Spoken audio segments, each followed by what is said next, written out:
Hi friends, Andarki Namaste. First they came for socialists. I did not speak out because I was not a socialist. When they came for trade unionists, I did not speak out because I was not a trade unionist. When they came for Jews, I did not speak out because I was not a Jew. Then they came for me. There was nobody left to speak out. ఇది నాజీల గురించి ఒక German Lutheran pastor Martin నేమౌలర్ రాసిన ఒక prose piece confession. ఇప్పుడు ఇదెందుకు వచ్చింది ఇక్కడ అంటే, మనం ఆ మంచం మీద పరిపేసి అందరినీ దాని మీద ఉండండి, ఎవరు ఫస్ట్ దిగితే వాళ్ళు అవుట్, ఇమ్యూనిటీ టాస్క్ నుంచి అవుట్ అవుతారని చెప్పి పెట్టిన టాస్క్ గురించి మాట్లాడుతున్నాను నేను. ముందు నేను ప్రతిసారి ఒక పజిల్ చెప్తానన్నా కదా, పజిల్ ఇస్తాను, దాని ఆన్సర్ కూడా చెప్తానన్నా కదా. ఫస్ట్ దాని గురించి మాట్లాడదాం. 8 బాల్స్ ఉన్నాయి, ఐడెంటికల్ బాల్స్. 8 identical balls. 8 చూడడానికి ఒకే రకంగా సైజు, షేప్ అన్నీ ఉన్నాయి. షేప్ రౌండ్గానే ఉంటుందిలేండి బాల్. అయితే ఈ 8లో ఒకటి మాత్రం డిఫెక్టివ్ పీస్, అంటే మిగతా 7 కన్నా వెయిట్ తక్కువ ఉంటుంది ఒక బాల్. 8 బాల్స్ ఉన్నాయి. 8 బాల్స్లో 7 బాల్స్ వెయిట్ కూడా సేమ్, ఐడెంటికల్ అన్ని రకాలుగా. 8ది కూడా షేపు, సైజు అన్నిట్లో ఐడెంటికలే, కానీ వెయిట్లో మాత్రం తక్కువ ఉంటుంది. అయితే ఇప్పుడు దీన్ని ఎలా కనిపెట్టాలి అనడానికి 2 కండిషన్స్. ఒకటి, మీ దగ్గర ఒక సింపుల్ బ్యాలెన్స్ ఉంది, అంటే మన తక్కెడ అంటారు కదా, త్రాసు, సింపుల్ బ్యాలెన్స్. ఒక త్రాసు ఇచ్చాం మీ చేతికి, దాంతో 2 సార్లు దాన్ని యూస్ చేసుకోగలరు మీరు. ఈ బ్యాలెన్స్ను 2 సార్లు యూస్ చేయొచ్చు మీరు. యూస్ చేసి ఆ 8 బాల్లలో ఏ బాల్ తక్కువ వెయిట్ ఉందో ఆ డిఫెక్టివ్ పీస్, ఆడ్ మ్యాన్ అవుట్ను కనిపెట్టాలి. సరే, ఈ సోది తర్వాత అసలు విషయానికి రా అంటారా, పాయింట్కి రా అంటారు కదా.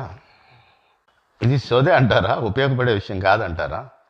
సంజన ఒకటి చాలా స్ట్రాంగ్గా డిసైడ్ చేసుకుంది. ఇది మొన్న జరిగిందా, ఇది 2-3 డేస్ నుంచి నేనేం చేయలేదు.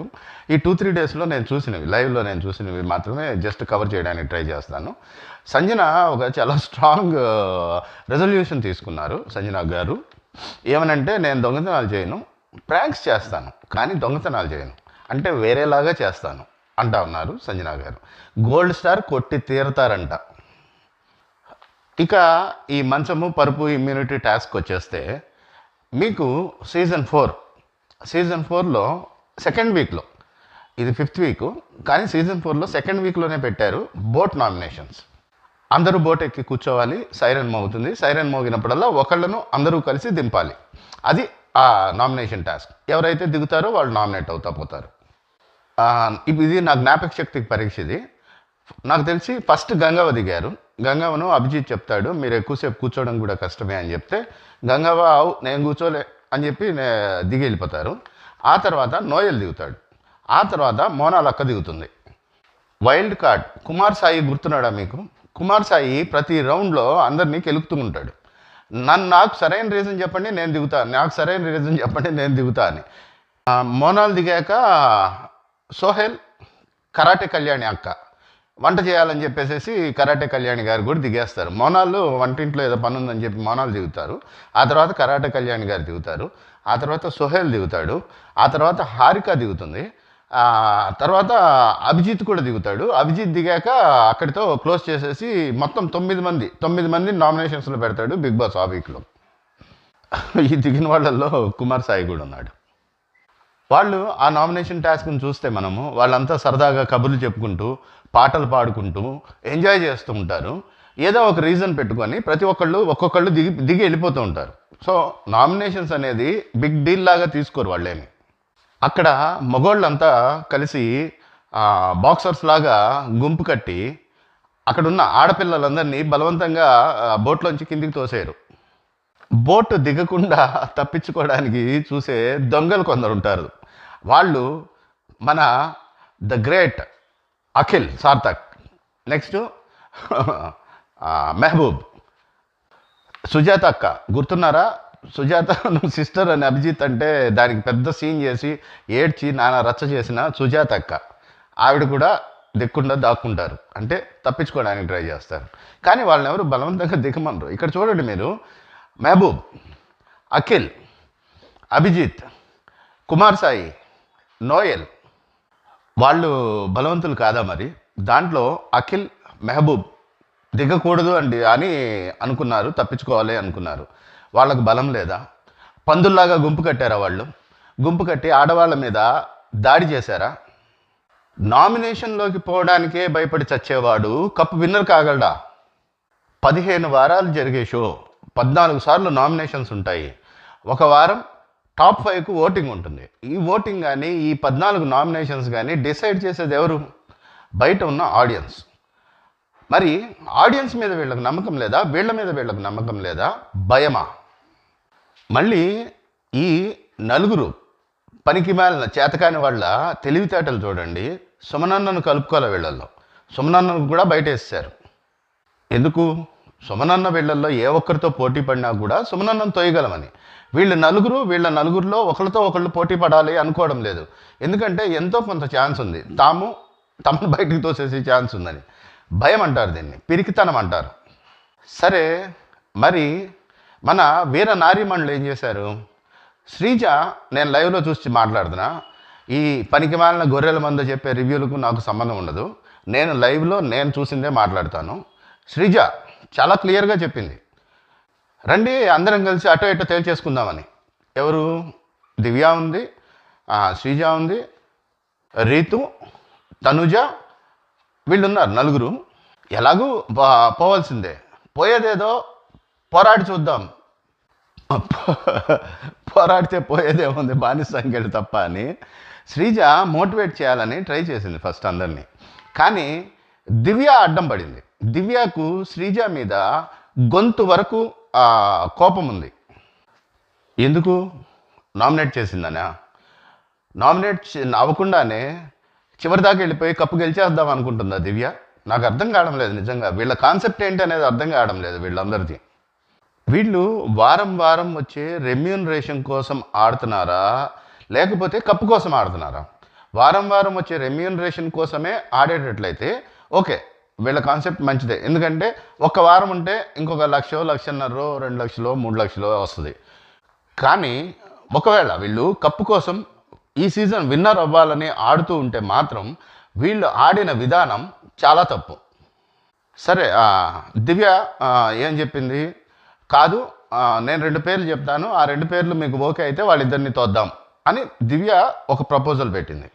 అది ఏ 2 పేర్లన్నా అవనివ్వండి, వదిలేయండి, పేర్లు ఏవి అనేది ఇమ్మెటీరియల్. అక్కడ ఆ ప్రపోజలే తప్పు కదా అసలు. అక్కడ వీళ్ళు 4 ఉన్నారు, అవతల 4 ఉన్నారు. ఎంతమందిని బయటికి తోయగలం? ఒకళ్ళని తోస్తే 3 అయిపోతారు, ఇంకొకళ్ళని కనుక తోయగలిగితే 2 అయిపోతారు. 2 వర్సెస్ 4 అవుతుంది. 2 మగవాళ్ళు, 4 ఆడవాళ్ళు. ఆ ఈక్వేషన్ కోసం ట్రై చేయాలి. కానీ నేను పలానా 2నే తోద్దాం అనుకుంటున్నాను అంటే మిగతా 2ని తోయవా? వాళ్ళతో కలిసి ఆడతావా నువ్వు? శ్రీజ ప్రపోజల్లో ఇట్లాంటి చిల్లర బేరాలు ఏం లేవు. శ్రీజ ఏమంటుంది? మనం 4 కలుద్దాం, ఉమ్మడిగా ఫైట్ చేద్దాం, ఏం చేయగలిగితే అది చేద్దాం అంటా ఉంది శ్రీజ. దివ్య ఏమంటా ఉంది? దాంట్లో ఒక 2 అంటే నాకు సరిపోదు, ఆ 2ని తోయడానికి మాత్రమే నేను మీతో కలుస్తాను, మిగతా 2ని తోయడంలో నేను మీతో కలవను అంటుంది. దివ్యది చాలా సింపుల్ స్ట్రాటజీ. ఏంటంటే, భరణి ఉన్నాడు, అయితే ఒకటి భరణి తనకు సపోర్ట్ చేస్తాడు. ఒకవేళ భరణి తనకు సపోర్ట్ చేయకపోతే విక్టిమ్ కార్డు ప్లే చేస్తుంది. ఆ స్ట్రాటజీ అప్లై చేద్దామని ట్రై చేసింది దివ్య. చాలా రాంగ్ స్ట్రాటజీ, చాలా పూర్ స్ట్రాటజీ.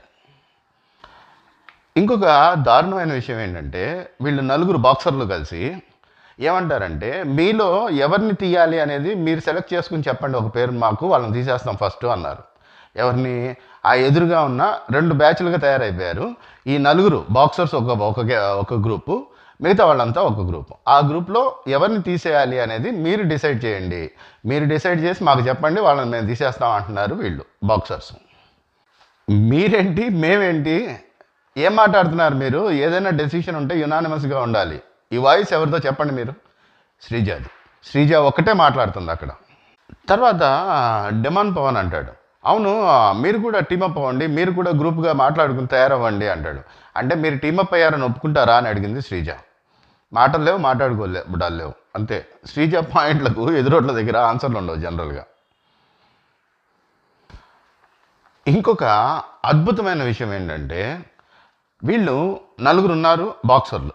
ఆ నలుగురిలో మళ్ళీ ముగ్గురు ఒక గ్రూప్గా తయారయ్యారు. ఎవరు? భరణి, పులిరాజ కళ్యాణ్, ఇమ్ము. వీళ్ళు ముగ్గురు మళ్ళీ ఒక బ్యాచ్ అంట. వీళ్ళు వీళ్ళు నలుగురు మిగిలినప్పుడు, ఏది బాక్సర్లు నలుగురు మిగిలినప్పుడు మిగతా వాళ్ళందరినీ తోసి పారేస్తారంట. తోసి పారేశాక ఆ తర్వాత ఎవరు అనే ఇది వచ్చినప్పుడు మళ్ళీ వీళ్ళు ముగ్గురు పక్కకెళ్ళి డెమాన్ పవన్ గారిని తోసేద్దాం అనుకున్నారు. ఈ విషయం డెమాన్ పవన్కు తెలీదు. నిజంగానే డెమాన్ పవన్ వినలేదు, డెమాన్ పవన్ నోటీస్ చేయలేదు, డెమాన్ పవన్కు తెలియదు ఈ విషయం. కానీ మధ్యలో ఎప్పుడైతే వీళ్ళు రీతు దగ్గరికి వెళ్ళే ప్రపోజల్ మొదలవుతుందో అప్పుడు డెమాన్ పవన్ వీళ్ళతో స్ప్లిట్ అయిపోయాడు. స్ప్లిట్ అయిపోయి ఏమన్నాడు, ఇక నుంచి నేను నా ఇండివిజువల్ గేమ్ నేను ఆడుకుంటాను అన్నాడు.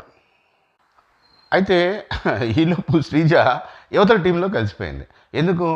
వాళ్ళు ఎలాగో టీమ్ అప్ పవన్ అంటున్నారు, ఇక్కడేమో ఆల్రెడీ టీం ఉంది, సరే నేను మీతో కలిసిపోతారా అని వచ్చి వీళ్ళతో కలిసిపోయింది శ్రీజ.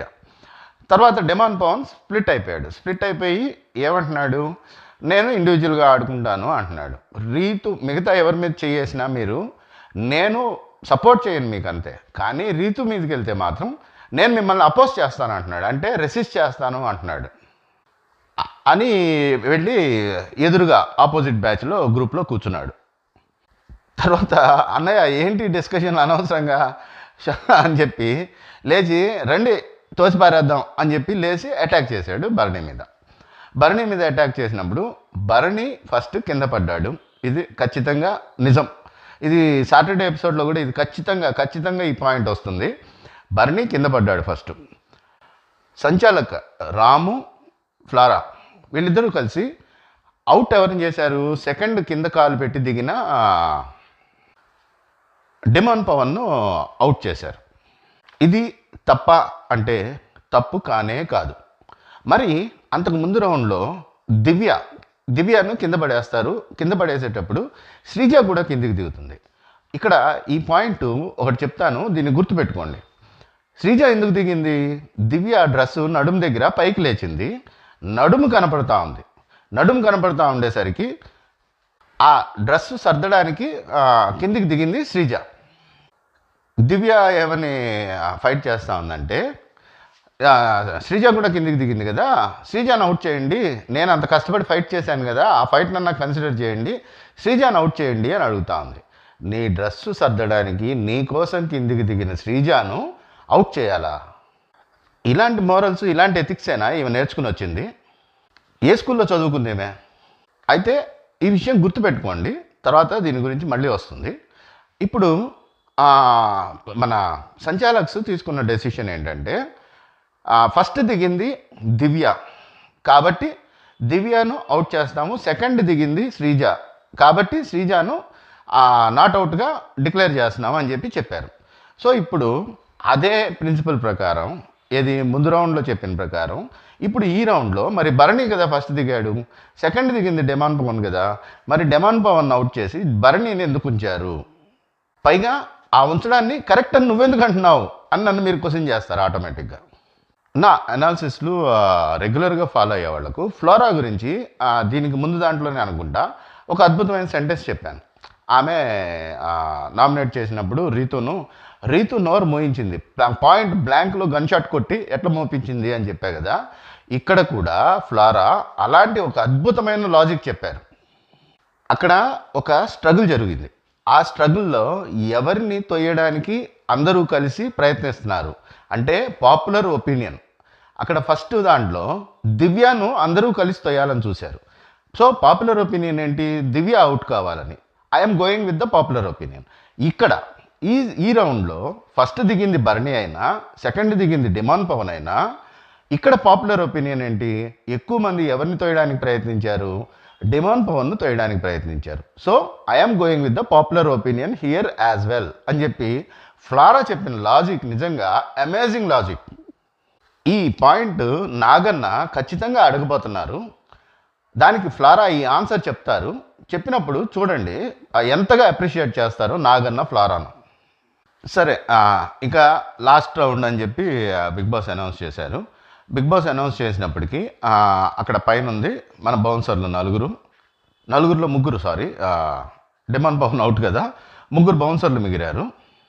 శ్రీజ, తనుజ వీళ్ళు మిగిలారు. శ్రీజ కళ్యాణ్కు అవసరమైన ప్రతిసారి ప్రాణమైనా ఇస్తాను అంటా ఉంది. కానీ శ్రీజకు అవసరమైనప్పుడు కళ్యాణ్ కనీసం చేతి సహాయం కూడా ఇవ్వనంటున్నాడు. మరి ఓటింగ్ లిస్టులో చూస్తే ఏమో ఇతను సెకండ్ ప్లేస్లో కనపడుతున్నాడు. అవునులే, మరి ఆఖరికి పల్లవి కళ్యాణ్ గారినే విన్నర్గా చేయగలిగిన మన బిగ్ బాస్ ఆడియన్స్ ఇలాంటి వాడికి ఓట్లు వేస్తే తప్పేం కాదు. పల్లవి ప్రశాంత్ సారీ వీడు పల్లవి కళ్యాణ్ అంతే. వాడు పల్లవి ప్రశాంత్, వీడు పల్లవి కళ్యాణ్ అంతే. పెద్ద తేడా ఏం లేదు ఇద్దరికి. అన్నా అన్నా అన్నా అని ఎమోషనల్గా మ్యానిపులేట్ చేస్తే మ్యానిపులేట్ అయిపోయి ఓట్లు వేసేసిన మన బిగ్ బాస్ ఆడియన్స్ పెద్ద మనసు మరి ఇట్లాంటి వాడిని కూడా విన్నర్ని చేయగలిగితే చేస్తారు. మరి రాను రాను స్టాండర్డ్స్ దిగజారిపోతున్నాయి. ఎవరిది? బిగ్ బాస్ టీమ్ది కాదు, బిగ్ బాస్ ఆడియన్స్ స్టాండర్డ్స్ దిగజారిపోతున్నాయి. పల్లవి ప్రశాంత్ విన్నర్ కాగలిగాడంటే ఎంత రాక్ బాటంకు దిగిపోయింది బిగ్ బాస్ ఆడియన్స్ స్టాండర్డ్ అనేది బెస్ట్ ఎగ్జాంపుల్ పల్లవి ప్రశాంత్. ఇక్కడ శ్రీజ ఒక అద్భుతమైన పాయింట్ చెప్పింది. ఏంటంటే భరణి ఎప్పుడైతే డెమాన్ పవన్ భరణి ఇద్దరిలో ఫస్ట్ భరణిని కింద పడ్డాడు, భరణికి తెలుసు కదా భరణి కింద పడ్డాడు ఫస్ట్ అని. సో అసలే మన ముద్దుల మావయ్య మహాసేఫ్ ప్లేయరు, బయట నేను ఎలా పోర్ట్రే అవుతాను అని ప్రతిదానికి 1కి 100 సార్లు ఆలోచించుకునే సేఫ్ ప్లేయర్ కాబట్టి, అమ్మో నేను కదా ఫస్ట్ పడ్డాను, మరి డెమాన్ పవన్ అవుట్ చేశారు, మరి ఎలా ఇప్పుడు అని చెప్పి కాసేపు ఆలోచించుకుని ఏం చెప్తాడంటే, సరే ఈ రౌండ్ నన్ను తోసేయండి అందరూ కలిసి, నేను దిగిపోతాను అంటాడు. ఏది? డెమాన్ పవన్ అవుట్ అయిపోయింది నెక్స్ట్ రౌండ్. ఆ పాయింట్ను ఎత్తింది శ్రీజ. మరి ఆయన గివప్ ఇచ్చేశాడు కదా, గివప్ ఇచ్చేసిన వాడిని తోసేయండి కిందికి, నన్ను ఎందుకు తోస్తున్నారు? నేను మీతో కలిసే ఉన్నా, మీ గ్రూప్లోనే ఉన్నా ఇందాకటి నుంచి. మన గ్రూప్ అందరిలోకి అనర్హులు ఎవరు అని మనం కంపేర్ చేసి చూస్తే గివప్ ఇచ్చేసిన మనిషి భరణి, మిగతా అందరం ఆడుతున్నాం. కానీ భరణి నేను గివప్ ఇచ్చేస్తాను, నన్ను తోసేయండి, నేను దిగిపోతాను అన్నాడు. మరి అట్లాంటి వాడిని తోయాలా, నన్ను తోయాలా అని శ్రీజ అడిగింది. ఈ పాయింట్ మనోడికి అన్బేరబుల్గా అనిపించింది, మన ముద్దుల మావయ్య భరణికి అనిపించి లటకన నడుము పట్టుకొని వెనక నుంచి మాట్లాడుతూ ఉంది. ఆమె రెడీగా లేదు స్ట్రగుల్ కోసం. ఒకవేళ ముందు నుంచి వచ్చి దెబ్బ కొట్టుంటే బాగుండేదేమో, కానీ వెనక నుంచి దెబ్బ కొట్టాడు. ఎవరు? మన ముద్దుల మావయ్య భరణి అంకుల్. వెనక నుంచి నడుము పట్టుకొని లాగి కింద పడేపోయాడు. కింద పడేసేటప్పుడు ఈ రౌండ్లో బిగ్ బాస్ యాక్చువల్గా ఒక కొత్త ఫెసిలిటీ ఇచ్చాడు, కొత్త సౌకర్యం కలిగించాడు హౌస్మేట్స్కి.